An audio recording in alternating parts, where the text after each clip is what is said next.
277. In the flyweight division, we had it was the interim men's flyweight title between Brandon Moreno and Kai Kara France. John Anik always taps that R in Kara. Yeah. Kai Kara France. And Brandon Moreno regains the flyweight title, this time the interim, by TKOing Kai Kara France with a vicious, vicious body kick followed up by punches. The official time coming in 4 minutes, 34 seconds of round number 3. Omar, let me throw it over to you first this time. What was your assessment of this awesome flyweight fight and even awesomer finish by Brandon Moreno, the baby's ass? It's my fucking boy, guys. That's my fucking boy. I love Brandon Moreno. I will continue to love Brandon Moreno. It was a good fight, man. Even if you take away the finish itself, I thought it was a very, very solid fight. That body kick at the very end, man, that's the shit that ruins ribs right there. That's the shit of nightmares. I'm pretty sure one of Kara France's ribs was not in the right spot by the end of that fight. It looked like there was some poking out of his skin in the wrong places. I hope that wasn't the case, but messed up ribs are terrible for the longevity. Not to mention breathing for the next few months is terrible. It was a fantastic performance from Moreno, though. He's so good at being himself that he has such a style that's not very teachable. He's very comfortable doing his thing, fighting his fight, doing what he needs to do to be effective. And even though he may not be as visually flashy or as visually technically sound, like in a proper stance or having his hands properly in one place or whatever it is, the way he fights works for him so well that I love watching it. It's just so much fun to watch. Yeah, man. He's a virtuoso. Mark, what was your assessment of this awesome flyweight title fight? I very much agree with that, what you just said about Moreno. Like, sometimes I find myself watching him, and because I'm generally rooting for him when I'm watching him, and there are times where I'm like, man, I feel like he needs to figure out what he wants to do right now. Like, sometimes he feels like a little bit like he doesn't quite know what he's doing in there, because he's a little bit like all over the place. Like, he's not, I don't know how to describe it. He's not like the most refined fighter you ever saw. He just is like scrapping. And I don't want to say, obviously he's got phenomenal technique. Like, I'm not trying to say that, but he's a unique fighter to watch for sure. But yeah, this was a great fight while it lasted. I wanted to be able to rewatch it before this. I didn't have time. But it felt like it was real close to that point. It was, I was torn on round 1, I believe it was, and then I thought Moreno took 2, and then I was on my way to scoring 3 for Kai. So it was a battle to then. First off, I just want to say I completely missed that Brandon Moreno had linked up with James Krause. I love James Krause as a coach, and I would have picked Moreno with even more confidence than I did pick him with if I had seen that. I think Krause is a fantastic coach. But yeah, it was super competitive. These guys obviously match up really close. We've seen it now through 2 fights, how well they match up with each other. Every round they've had is close up until the point of that finish. But on this night, it was Brandon Moreno's night. Just a perfectly placed kick to the body. It was right when it seemed like Kai was starting to figure him out, frustrate him a little bit. Even the commentary was like, man, Kai's kind of taking over this round a bit. And then next thing you know, Moreno pressures him. Boom. Body kick. Couldn't be more perfect. Kai's body just turns off. He wanted to eat it. There was nothing he could do to eat it. And he just gets blasted out of there.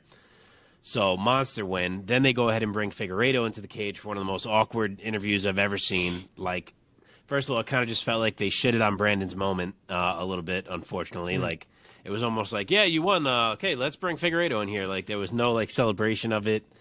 And then, like, it seemed like Moreno didn't know he was going to walk up to him. Then he decided to be nice about it. Figueiredo was all ready to be a tough guy, but then Moreno's being so nice, he decides to be nice. It was such a weird friggin' scenario, but obviously big night from Moreno, and now he will get the chance to put the real gold around his waist once again. Yeah, this is a beef that keeps like going back and forth between mad respect and like really like they have a problem with each other. It's one of I didn't know. Though, Brandon Moreno doesn't have a problem with Deiveson Figueiredo. He has never had a problem with Deiveson Figueiredo. Brandon Moreno has had problems and will continue and probably always have problems with Eric Albacin or wherever that fucking kid's name is that trains with Henry Cejudo. He comes in the friggin' cage with him. Yeah, because he's the fucking King Chooch, this guy. He's like, he taught Henry Cejudo how to be the king of cringe. That man is the godfather of. I can only imagine, Mike. Have you seen him? That man looks like he gets paid to teach people how to be cringe. He has one of those little outlets where the people come and sit down with their little notebooks. What can I do to be cringe? But dude, every time these two guys fight, he's been associated with a lot of good fighters, though. So he does. That's true. That's true. But it seems like whatever the beef is between Moreno and him has escalated to that camp, and in turn Figueiredo. Because Figueiredo, every time Figueiredo talks about Brandon Moreno having beef with him, it's always because of some disrespect to Eric or to the team or to whatever, and the disloyalty or whatever. And Brandon's like, man, fuck you and your team. I did what I had to do for my career. I don't know what you're talking about. But yeah, James Krause. When Moreno talks shit, though, he talks shit like such a nice guy. He's like, I don't like that guy. Fuck that guy.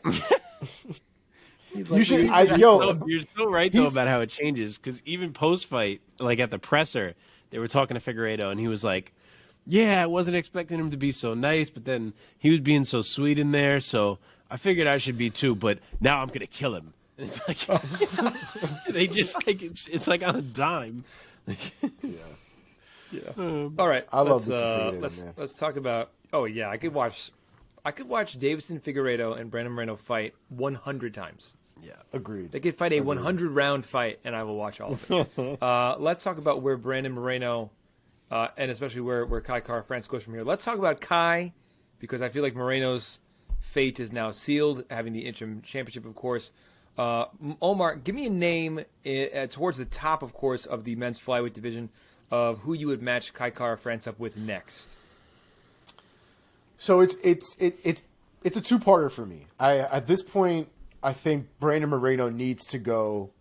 We need to unify the belt, right? We got an interim, we got a undisputed, which is disputed now. We need to figure that out. So that needs to happen. I feel like that's a given at this point. As a result, and we're about to get there, with Pantoja's recent performance of absolutely running through this human being, I would think Kai Kara-France and Pantoja need to happen ASAP at this point, and then whoever wins that fight would fight for the belts. I feel like that would work out at this point. I love that. I mean, Pantoja's a guy that Kara-France has not fought yet in flyweight, so I think that would be a tremendous matchup at this point. Mark, what do you think? So I agree. I feel like that is kind of the obvious play here, and it's almost what I think is likely to happen. But I kind of wish Pantoja would just wait for the title shot. Like, he was supposed to already have a shot. He got hurt. He comes back. Again, like Omar said, we're going to get to it. He steamrolls Alex Perez like he didn't even exist. And I kind of just want to, like, I don't want the guy to lose out on a title shot again. Like, I kind of just want to say he should be the backup for Moreno Figueiredo 4. If anything happens to either one of them, he's in the fight. If not, he waits his turn and he gets the winner. And Kai goes somewhere else. We know that Askar Askarov and Brandon Royval are already fighting each other, which are kind of like the other two top guys in that division.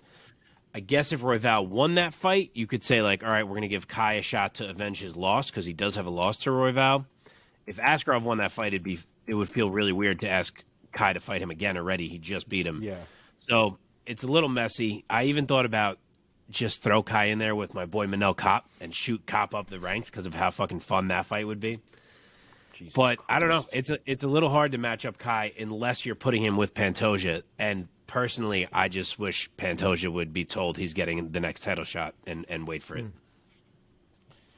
I can't necessarily hate on that take, especially seeing as how I feel like Pantoja should have had a title shot like 10 years ago or something. It feels like that man is the Tony Ferguson of this division, where we keep missing the title shot. It just seems wild.